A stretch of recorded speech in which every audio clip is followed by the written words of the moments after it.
Kevin Rudd, thanks for your time. It's 5 years since you delivered that historic apology to the stolen generations. It was a day full of emotion. What was it like for you? I think the miracle of the apology was that Aboriginal Australians accepted it, not that I delivered it. And if you were an Aboriginal Australian and you'd been through what Aboriginal Australians had been through for a couple of hundred years, frankly, you probably would have been within your rights to say, nice words, Kev, but frankly, thanks but no thanks. The miracle of the apology was that our Indigenous brothers and sisters wanted to make a new beginning themselves. That, for me, was what was most memorable about the day. But how did you feel yourself? I mean, you had people in the chamber crying, people out in the lawns of Parliament and around the country, very emotional, as I say, about this day. And it was a great speech. Did you write the speech yourself? And what was it like to deliver it? Well, of course I wrote it myself. For an apology to be genuine, it's got to be in your own words. It's got to be as you felt it, as you experienced it, and based on my conversations with members of the stolen generation. And so I didn't finish writing the thing until 10 minutes before I walked in. Really? That's the truth of it. Ask Anthony Albanese, leader of the House, who walked in with a slightly panicked look on his face saying, "You haven't finished it." I said, "Too right, comrade." But I think... why was that? Why were you still finishing it off that late? I had to get the words right. And as you know, as someone who puts pen to paper from time to time himself, the words sometimes come, the words sometimes take a while to come. So I was up until about 2 or 3 that morning writing. I'd started a couple of days before. Every brief I read was frankly useless. No criticism of the public servants, but they were doing their job. This had to go to the heart of what Aboriginal people had experienced. And for that to be real, I, as a white Australian male, had to deliver an apology. Someone who'd come here 8 generations ago, at least his forebears did, as white Australian occupiers. I also had to do so as the current Prime Minister of the country, and as I said the other day, the person ultimately responsible for the laws of the nation, Commonwealth and state. So it had to be, in your own words, to be effective. Looking 5 years on, you point out that the apology was accepted. That was very important. But what difference do you think it's made in the healing of these wounds for the country and in the practical livelihood of Indigenous Australians? Our relationship with Aboriginal Australians and Torres Strait Islander Australians is like a relationship between any group of human beings. If you have deeply offended somebody, if you've deeply wounded them, you can't get on with the business of fixing a relationship until you've gone to the emotional fundamentals.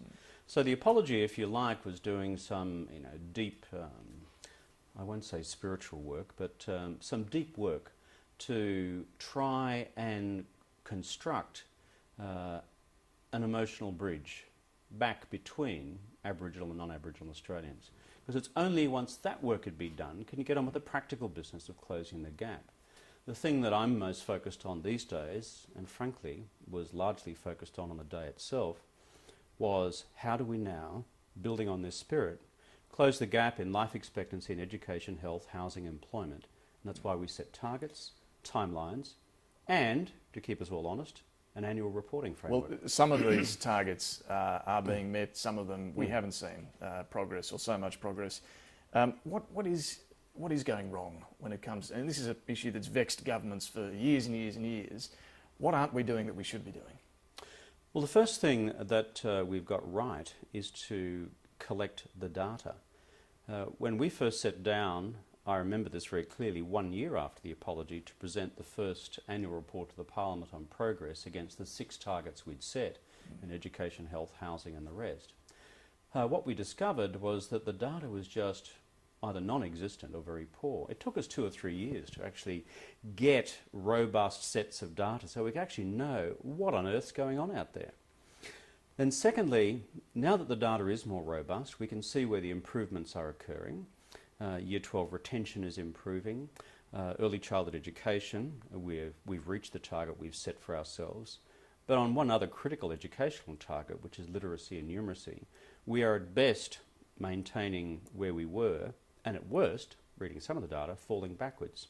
That's why I gave a speech the other day about what do we now need to do to bring all the expertise together to work out what's still going wrong on the literacy and numeracy front?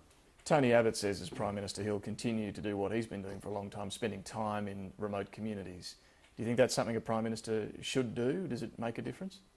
Well, as Prime Minister, I took Cabinet to remote communities and conducted Cabinet meetings up in Arnhem Land. I don't know if you were there or not. And I think that's worthwhile, to bring the Cabinet out of Canberra into the regions and into Indigenous Australia as well. It's all good for Tony to go out there and wield a hammer. I'm all for that. Do you know something though? There are at least 900 schools like the one that Tony Abbott was working on. And so you can either go out and have a working bee with a school, and I'm all for that, with local community involvement, or at the level of government, you are out there making sure that all 900 plus schools, which take care of more than half of the enrolments of Indigenous primary school kids across the country, are properly resourced with the right teachers, with the right source material, and the other things which make attendance better and literacy and numeracy achievement where it should be. Let me turn to the Pope, his resignation. Were you surprised by that, and do you think it was a good thing? Well, like all Australians, I think most people around the world, watching television last night, I was stunned. The history is clear. It's hundreds of years since a Pope resigned while in office. And obviously Pope Benedict decided, just take his words as what they say in their own terms, that he was no longer feeling physically able to do the job. So full marks to him. He's made that decision, he's made that call, and I suppose if you're the Pope, you can. Some have reflected that God normally decides when it's time for a Pope to resign, and in the words of Joe Hockey, in fact, it's a brave Pope that takes that decision, that power out of the hands of the Almighty. You know something? As a non-denominational Christian myself, I know what it's appropriate for me to start talking about, and where the church leadership takes over on deep questions of theology and ecclesiastical practice, I'll leave that to the church hierarchy. You did meet the Pope on a number of occasions. World Youth Day here in Australia, the canonisation of Mary MacKillop. He did have a tough act to follow in John Paul II, and he was often criticised for being too hardline on issues of abortion, euthanasia, homosexuality, ordination of women. Do you think that characterisation of him was too tough? Well, I'll let others make those evaluations. I think what I can say about my own meetings with Pope Benedict, both in Australia during World Youth Day and then later in Rome on a couple of occasions, is that as Pope he had a deep affection for this country. He was literally blown away by World Youth Day. In fact, I think the good citizens of Sydney were blown away by World Youth Day. Crime rates went down. It was quite extraordinary. And remember, it was his decision, ultimately, concerning the canonisation of Australia's first saint, Mary MacKillop. So I think Australians, whether they are Catholic, non-Catholic Christians, or across the broader divide, have a deal of respect for that. I think tempering that, of course, is a view which I think many have shared, and I have myself, is that the Catholic Church, both nationally and globally, has moved far too slowly on the question of child abuse. And I think that is the reason why you see legislatures and governments stepping in across the world. And would you include the Pope in that criticism, that he didn't do enough on child sexual abuse? I think it's fair to say that over many decades, the Catholic hierarchy, without pointing to a particular individual, has been slow to recognise the dimensions of the problem, the depths of the problem, and the necessity for action. You see, at the end of the day, governments and legislatures only step into these matters when the relevant church authorities themselves haven't done the job properly, by referring all these cases comprehensively, etc., to the relevant judicial authorities, and cooperated fully. So I think this is not just a problem for Australia, not just a problem for Ireland, not just a problem for the United States. It's a global challenge, and dare I say it, not just for the Catholic Church. Let me turn finally to a domestic matter, the mining tax. Now, You came up with the mining tax. It was watered down under Julia Gillard and Wayne Swan. It's now collected far less revenue than forecast. Do you think it can be amended to raise more revenue, or should be? Well, the origin of the mining tax, as you know, came from the Henry Review, which was established by the Treasurer. The Treasurer brought it to the relevant ministers of the government, including the then Deputy Prime Minister and myself. We supported the Treasurer's decision to go forward with his proposal for the mining tax. And therefore, sorry, Wayne Swan's proposal for the mining tax. And the government supported him, led by myself and other senior ministers. Of course, after the government's leadership changed, the Treasurer and the new Prime Minister elected to make some significant changes to the structure of the tax. I think we're all familiar with what those changes are. So I think in terms of any future changes to the tax, given the fact that it has not collected any real revenue of any significance so far, that really is a matter for the Prime Minister and for the Treasurer to consider, and I'll leave it with them. Does it disappoint you, though, that after all you went through and the government went through in trying to get this mining tax in place, it has collected, as you say, next to no revenue? Well, as I said, the Treasurer, through his review, the Henry Review, brought this submission to both Julia Gillard and myself. We supported him, took it into the public debate. We all know how that ended.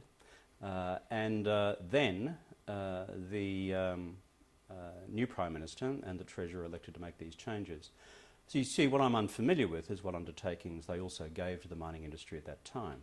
So when I say these are matters for the Prime Minister and for the Treasurer, of course that lies within their executive remit right now, but also they would need to be mindful of what undertakings they've given to the mining industry as well. But do you think the Prime Minister and Treasurer gave away too much to those miners?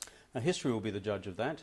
I don't intend to provide a rolling commentary. My view has always been pretty basic. These resources are owned by the Australian people. We understand, and I'm from Queensland, that mining is a tough and expensive business. But I know from private conversations with the big miners in the lead up to the mining tax that they all knew that they had to pay more based on the super profits they were earning at the time. So I believe the Australian people deserve, through an appropriate tax mix, an appropriate return on the resources which are ultimately theirs, because guess what? The taxpayer has to pay for the country's infrastructure, including that which services mining communities. The taxpayer has to provide funding for the NBN. The taxpayer has to provide funding for a range of other infrastructure measures as well.